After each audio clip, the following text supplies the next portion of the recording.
coffee and today's guest here with me, so we're ready to roll. Welcome to our Circular Coffee Break podcast, where we will be talking about everything circular and beyond. As always, we hope the podcast is interesting, insightful, and provides new perspectives for all of you. But if you have ideas, questions, feedback, please leave a comment or drop us a note at circularcoffeebreak@gmail.com. My guest today is a true community builder for circularity. She started off her career in business and technology consulting with stops at EY, Booz & Company, Infosys, and PricewaterhouseCoopers. Since 2018, she's the founder and chairwoman of Circular Berlin, a non-profit organization that is reshaping Berlin's metabolism by developing the local circular economy agenda and its implementation through research, community building, and practical programs. She was the organizer of the Circular Economy Club Berlin and currently works in different projects around circularity strategy, research, and design. She holds a Bachelor's of Arts in International Economics from the Higher School of Economics in Moscow and a Master of Arts in International Economics from the Berlin School of Economics and Law. I'm looking forward to exploring what it takes to build a vibrant ecosystem that promotes the implementation of a circular economy in a city level today. Welcome to the show, Dina Padalkina. Thank you. Now, to get us started, could you give us a short introduction to Circular Berlin and what motivated you to start the project 5 years ago? Yes, sure. And thank you for inviting me here. I'm very excited also to share the story of our organization.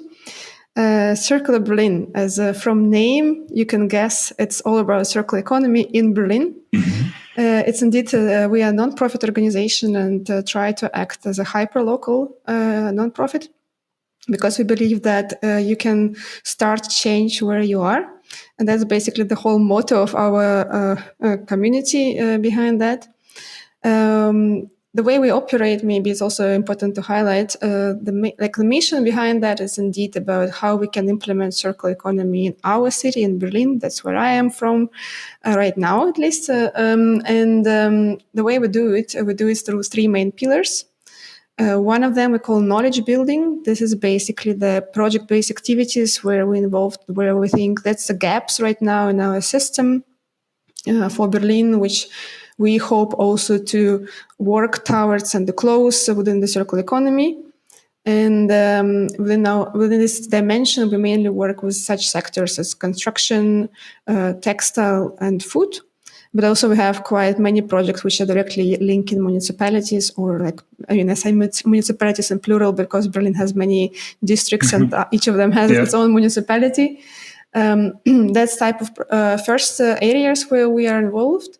And then what is important also as a second pillar for us, it's a community building indeed, because we do believe that through collaboration and joint work, we can reach more. And we started our organization when we've been 7 founding members. That's how nonprofits also could be built in Germany. But now we are more than 130 people in our community. So, and that's why it's also showing the potential for circular economy for individuals to be involved, but also for organizations. And that's what we strive through our community building, basically to bring connections, to share the insights that we gather also from our projects, but also maybe some community members where they work, they could also share with us. And the last third pillar for our organization is basically, we call it education, but it's more going into awareness raising. Because I think right now we are in Circular Berlin in a small bubble, but there is still high need to learn more about circular economy. And that's what we try to offer through different formats like workshops, lectures, tours, different type of educational activities where people can make a first step mainly to understand circularity with us. Yeah, that's in a nutshell about us, how we work. And I think also to reflect on your question, how it all started or why I stepped into this. From my background, I'm a macroeconomist, as you also highlighted in your introduction. And I always wanted to connect these levels where to make a change between the systems like maybe city or countries, because it's not an easy task. And I also started my journey actually with the topic of degrowth back at university at the time. Maybe it was 2012, how it was not so spread out as a topic. But when in 2017 I thought, okay, I actually want to come back to this big vision of transformation and also see where sustainability could be involved. That's how I personally discovered the topic of circular economy. And I realized back in 2017 that, well, it's not so much where I can go by myself towards this direction. And also in Berlin, it was still, Berlin is an amazing city. There's a lot of activism happening, but still the topic was not accepted among the, let's say, if you want to find a job or if you want to gain the skills around that. So it was very difficult to step in towards this direction. So I was basically looking for community at that moment, where I could also find like-minded people and see how they actually joined their path and made the steps toward that. And that's where I found the gap for me. And mainly through the first Circular Economy Club, where I think we started doing events, we also had a fundings opportunity received through Climate Kick to basically analyze how circular economy can be established on a city level for Berlin. And as one, it was like a feasibility study. And after 3-4 months, I also realized, okay, that's actually, there is no point right now in a city where individuals like me who would like to also to step into this transformational path, they can go. And that's where that was the idea. Okay, we actually would be good to have such organization, such an NGO, which can also gravitate other people who are looking for this support of the community. Yeah, and that's where we came to the idea that maybe circular economy in Berlin could be transformed to Circular Berlin, and we built up this organization from 2018, and we're registered already in 2019 as a non-profit association. Cool. Yeah, I really love the focus on knowledge, education, community, and making circularity, having people experience what circularity is, because it's very often a very complex topic, a very abstract topic for people, and very difficult to understand. So I think once people start experiencing what it is, and that it's not this huge thing where you have to do everything at the same time, but it can be small things, I think that's really important. Now, circularity was always an important topic, as you just outlined. But it seems that over the last 1 to 2 years, it has really gained momentum, gained interest. How have you seen that change in your activities at Circular Berlin? What do you think is the status quo on circularity in Berlin, but also more generally? And where do we still have work to be done as cities, as citizens in that context? Yeah, I also feel a lot changed in the last 2 years in terms of like push and development in circular economy. As I said, my story started with me being alone into the field. And just as I said, by number that we are now having so many individuals and organizations involved in our community in last 4.5-5 years, I think it shows that there is a high interest in this topic. And also, I think also the changes started actually a little bit from European push towards this direction. Mm-hmm. So I think as Circular Economy Act was also introduced and launched also in Germany, the discussion became quite different from what I observed before. And so it became more towards how circular economy could be one of the topics for innovation towards sustainability. And for us, for example, in Circular Berlin, we also now observe that it's not only like people want to learn first what is circular economy, but we receive more and more requests like for real projects for realization. And actually it's amazing from this perspective, because you see that that's a general openness to the topic, general interest into exploration and experimentation with that. It's becoming much higher than even like 4 or 5 years ago, when first you really need first to convince in every conversation why we should still talk about that before even coming to the point like, okay, maybe we do something together. And that's why I'm very excited right now with what would come in the future for the circular economy. But I still think it's still a niche topic right now. So also in Berlin and also in Germany, mainly, I don't know, as also maybe not being German by myself, but also maybe it's a bit of cultural resistance, because as every new topic requires first understanding why I'm doing that. And I think that's where we are in Germany. We first right now on the stage to understand, okay, this topic is not harmful. It actually brings a lot of potential and positive transformation. So that's where I feel like in general, like from perspective of future potentials, what we're experiencing now, it's a lot of good things happening.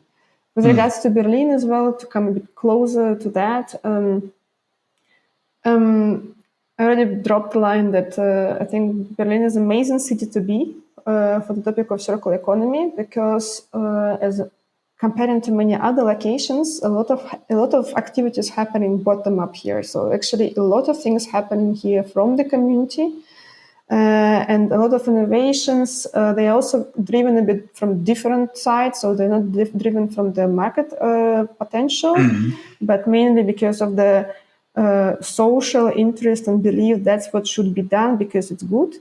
So that's why I find it's a very different perspective rather than we comparing maybe to other metropolitan regions in other countries. So I feel like on that side, it's very interesting to observe how also how many initiatives also develop in themselves, and also that actually turn, so to say, the head of the Berlin government, so to say, in this direction, saying, okay, it's indeed, there are so many initiatives, so many projects, so many startups that right now go into that in the last 2 years, there were also special programs opened to be funded only for circular economy in Berlin, which I find it amazing, because obviously it gives much more opportunities because of sort of financial support coming to this.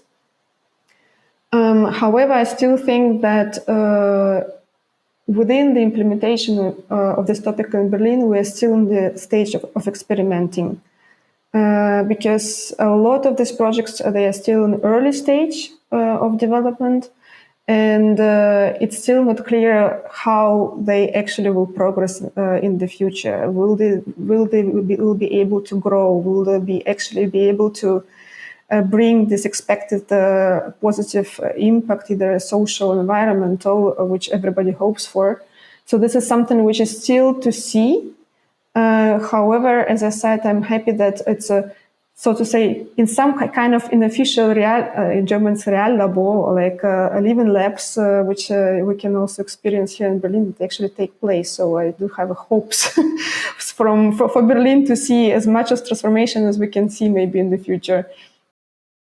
Yeah, no, and I think you make a really important point there. I think we see a lot of experimentation and early stage ideation and projects and all of that. I think, how do they say, the proof is in the pudding? So it will be interesting to see how these solutions then scale and how they're put into action on a wider level in that context. But I agree. I mean, it's very important to have these grassroots initiatives that basically then come together with whatever the regulator puts in place or whatever the cities put in place, to make sure you accelerate that transition. Now, you mentioned the critical role that cities and municipalities have in this transition towards a sustainable circular economy. And they can actually provide an excellent platform for change in that context, be it, as you said, with funding, be it with providing space, room, and so on. What are some of the learnings you could share with our listeners, either good or bad, from what you've seen in the projects and in the discussions that you've been having, both with citizens? You mentioned you have 150 people in the community with the projects and all of that. Are there some experiences you could share on what works and what doesn't? 130. Oh, 30. But maybe sorry. 150. Yeah, I think a general experience which I took for me, I think the word city is a very complicated word. First of all, because I think whenever I also realize whenever I'm talking, independently with whom I'm talking, everybody has different understanding what means city. And is it a city municipality? Is it citizens? Is it a company? And that's, I think, that where the complexity starts already. That's actually indeed there are so many stakeholders when we refer to the city. And what we realized, because it was also a challenge for us to identify who are our stakeholder groups with whom we actually want to work or whom we're targeting. And it was also then at the end conclusion, we cannot say it's only one stakeholder. It's not only municipality, because whenever you address only one this stakeholder, you immediately bump into the issue. You have to drag someone else into this collaboration. And that's it's kind of a learning that indeed, when you want to transform a city, you cannot refer to only one stakeholder. Like, for example, we have in mind primarily it's a municipality. So one of them, for example, one of the projects which we're now doing is called Circular City Challenge. It's the second year when we run this project, which mainly focusing on cities from Germany and Austria. So Austria is Vienna, but in Germany we have several cities involved and smaller cities as well. And that's where in this active discussion with municipalities of the cities who are also, to say, involved in this project, we are learning together how they should collaborate also with other stakeholders, because that's still a challenge. So when we say the city should transform, you really need to have this triangle or even a more angle approach to bring together citizens, to bring together municipalities, to bring together businesses on board, and also maybe other institutions in this case. This is basically the main challenge and the main learning which we developed until now, I think. And sometimes it's just the question, who in which case should carry this change? Because in some cases we have, for example, projects also where we mainly target citizens. It's another project with the name City. It's a city guide. But this is also when we address this stakeholder group, you need to find different language to explain the topic. You need to find different access points, because obviously citizens cannot change everything what's supposed to be changed in the system, but they are also one puzzle in this transformation. And you need to see how you can carry out this communication to them, how they actually can have access to all these services, which we now call in the city circular services, either circular products. They are here among us, but they also need to find them. And this is, I think, what is critical in this case when we address the topic of city transformation. It still will be different based on which stakeholder is the primary you want to target, but independently from that, you need to see how it could be done in this collaborative approach between different stakeholders. Yeah, that's maybe, I'm still learning from this by myself, but that's what I still think it's important to understand, because it's always a question of, but city, who is the city? Yeah, absolutely. Absolutely. No, I fully agree. And we're naturally talking about systemic change. So the discussions I'm having very often with businesses is that businesses say, but we cannot do that because it's not in our sphere of influence to do that. It's the regulator, or it's the consumer, so it's the investor, so it's someone else in the supply chain that has to make these changes. So I fully agree with you. It's a very complex ecosystem of different stakeholders, different players that needs to be balanced and that needs to be addressed in that regard. Yeah. Now, if you... Maybe to add to that, sorry, just one sentence. I think you brought the right word, systemic change, because what we also, for example, observed with Circular City Challenge, the same reactions from city stakeholders, municipalities, but it's not our sphere of action. But sometimes you need to show this direction, how it could become the sphere of action, saying, okay, maybe it's not what you do in your daily job, but you have access to the next step, who can actually be more influential. And I think it's a very important role, at least for us as an organization, to be able to see these connection points. And that would basically to help to build this cooperation. Yeah. Yeah, absolutely. And I mean, if a business basically comes to me and says, like, but the regulation doesn't allow us that, or the system doesn't allow us that, my answer normally is like, yeah, but then use your power as a business and talk to the regulator, talk to the customers, talk to whoever the stakeholders are. They might not even be aware of the challenges of the problems that they're creating with what they're doing, and they might actually be willing to partner with you in getting these roadblocks out of the way. So I fully agree with you. Yeah. So if you think about your activities in Berlin, where would you like to see the city go next? What are some of the exciting topics you're working on, in addition to the ones you already mentioned? You mentioned a couple already earlier. Are there others beyond that?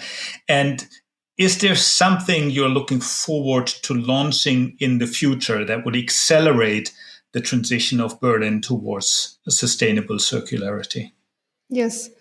Thanks for the question. Indeed, there is a lot of, first of all, there is a lot of topics happening on the level of Berlin city, because in the last year, they really started developing the objectives and strategy towards circular economy. But nevertheless, in our 5 years of involvement in the circular economy, I still think the topic of exploration of materials flows is not fully discovered, because I do think we still need to understand what we have in Berlin, basically in terms of inflows. On the level of outflows, like in terms of waste management, obviously there is a lot of data available, but still not on the level of general materials which are coming in the city.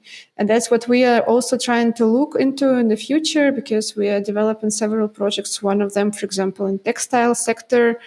Hopefully it will go through. It's one of the European projects where we're also involved,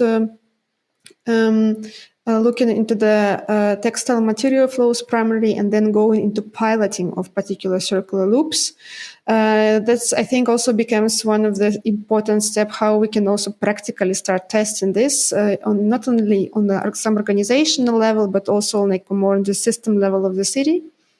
So that's where the topic of textile popped up, but also we have similar approach for another project in biomass and food area, where we also try to see where the potentials for combining topic of bioeconomy and circular economy in terms of future loops potentials. And also going into the pilot. So this is, I think, important thing where we always need to combine. It's not only about data collection, but see how you can actually turn the data into actionable parts like pilots, to see if it's actually doable on the city level, or it's still some topic of in theory. And it's also important to understand that, I think, even if we have first step for analysis of this material flows, it's still different sectors will have different measures in place, also in terms of pilots, in terms of potentials, environmental potential. For example, in terms of construction, that's I also briefly want to mention.